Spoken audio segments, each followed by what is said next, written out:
حضرت یوسف علیہ السلام کو بھائیوں نے کتنا ستایا، جنگل میں ستایا، لے گئے تو ستایا، کنویں میں ڈال دیا، وہاں ستایا، باہر نکلے پھر ستایا، بیچ دیا غلام بنا کر ایک آزاد کو، اتنے جرائم انہوں نے کر لیے، مارا پیٹا۔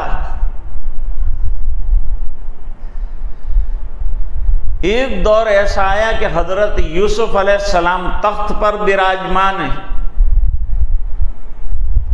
بیٹھے ہیں، اور بھائی آئے، بھائیوں نے نہیں پہچانا کیونکہ وہ کم عمری کے اندر مصر تشریف لے گئے اور اب عمر 40 سال سے اوپر زائد ہو گئی، تو انسان کے حلیے میں عمر کے بڑھنے کے ساتھ کافی فرق آ جاتا ہے، لیکن ایک درجہ عمر کا گزر جانے کے بعد اتنا چینج نہیں آتا۔ لیکن جس وہلے میں حضرت یوسف علیہ السلام کو لے جایا گیا، وہ ڈھانچے کے اور رخ کے اور جسم کے تبدیل ہونے کا زمانہ تھا، اس لیے بھائیوں نے پہچانا نہیں۔ حضرت یوسف علیہ السلام نے فوراً پہچان لیا، لیکن ایک عرصے تک مدد فرماتے رہے، ایک لفظ بھی کہا نہیں۔ حضرت یوسف کی برائی خود حضرت یوسف کے سامنے انہوں نے کی، پھر بھی نہیں بولا، پھر بھی یوں نہیں کہا کہ جھوٹو یہ کیا بات کرتے ہو۔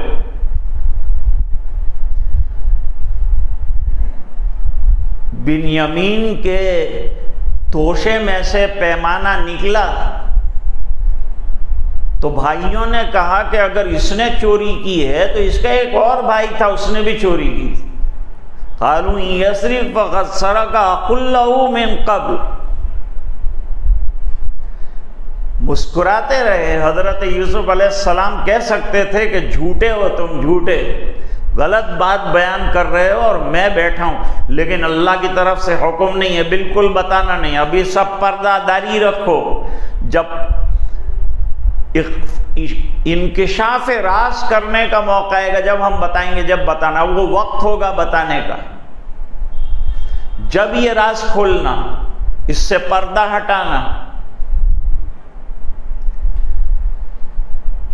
جب بالکل عاجز آ گئے اور ٹوٹا پھوٹا توشہ لے کر اور پونجی لے کر حضرت یوسف علیہ السلام کے دربار میں آئے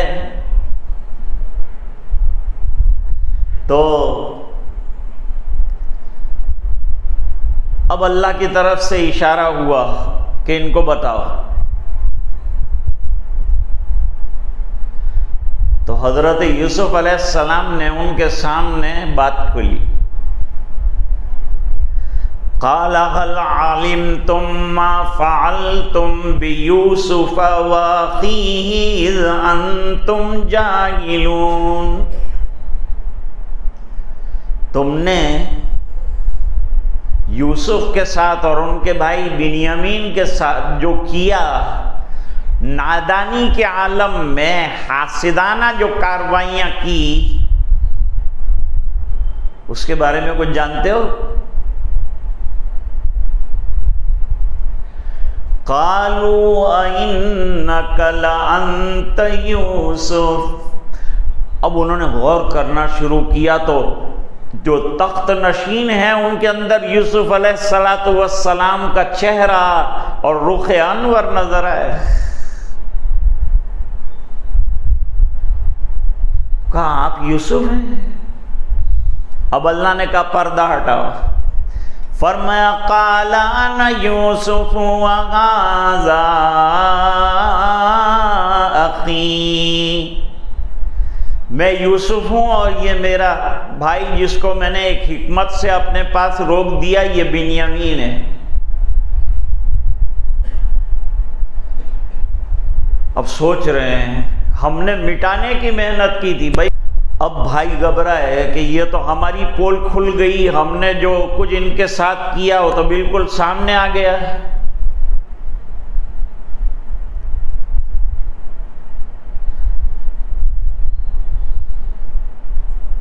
تو انہوں نے کہا کہ یوسف ہم گناہگار ہیں، لقد آثرک اللہ علینا، اللہ تعالیٰ نے آپ کو جو ہے بزرگی اور برتری عطا فرمائی.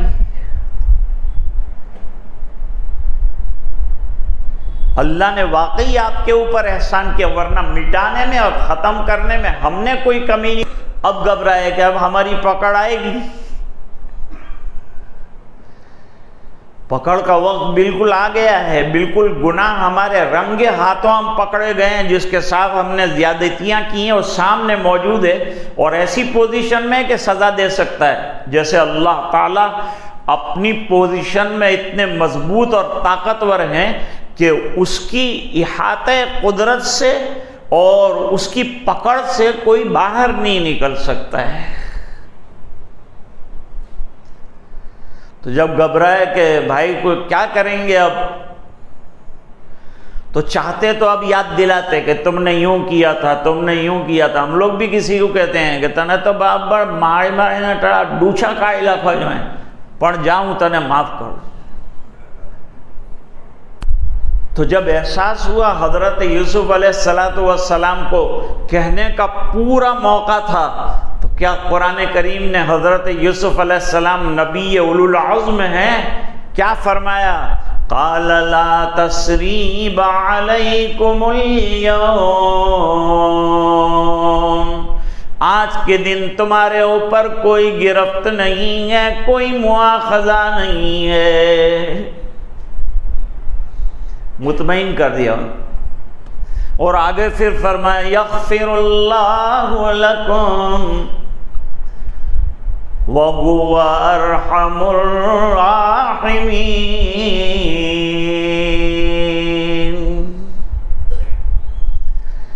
میں تمہارے لیے تمہاری کوتاہیوں پر اللہ کے دربار میں مغفرت کی دعا بھی کروں.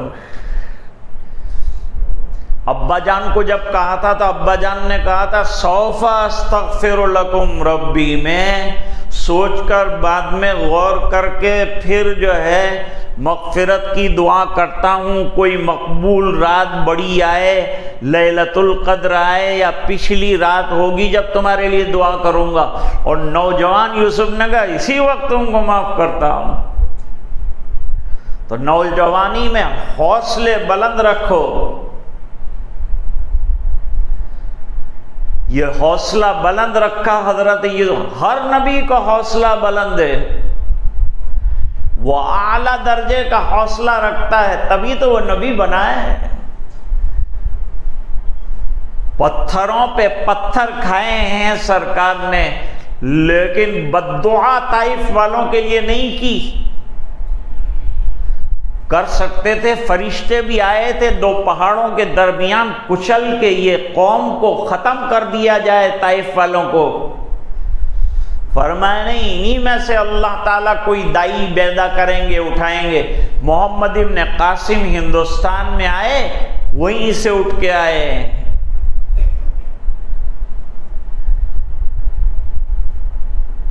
تو یہ دعا کی حضرت یوسف علیہ السلام نے، اور ایک بھی بات جو ہے انتقام کی نہیں بتائی. یہ بات حضور پاک صلی اللہ علیہ وسلم کی زندگی میں بطریق عتم پائی جاتی ہے. جب فتح مکہ ہوا، وہ لوگ جن میں ابو سفیان بھی تھے، جنہوں نے کوئی جنگ اور کوئی موقع اور کوئی محل اور کوئی لمحہ ایسا فرو گزشت نہیں کیا کہ جس کے اندر وہ نبی کے خلاف کارروائی کر سکتے ہیں اور انہوں نے نہ کی ہو. پھر بھی وہ حضور کے پاس جب آئے، آپ نے اخلاق کے ساتھ پیش آ کر ان کو جواب دیا. بد اخلاقیوں کا جواب اخلاق کے ساتھ دیا جائے گا، بد دعاؤں کا جواب دعاؤں سے دیا جائے گا. یہ دل گردے کی بات ہے، حوصلے کی بات ہے، ہر ایک کے بس کی روگ نہیں ہے. مارا تھی یہ نہیں تھا بھائی، ٹھیک ہے معاف کری دیوا، پچھی تارا ماٹے دعا بھی اوپر دی کروانی ہے، مارا تھی تھا ہے نہیں. لیکن یہ تو دعا بھی کرنا، معافی کا اعلان بھی کرنا، اور گزشتہ کسی بات کو پی جانا، اس کا تذکرہ بھی نہیں کرنا.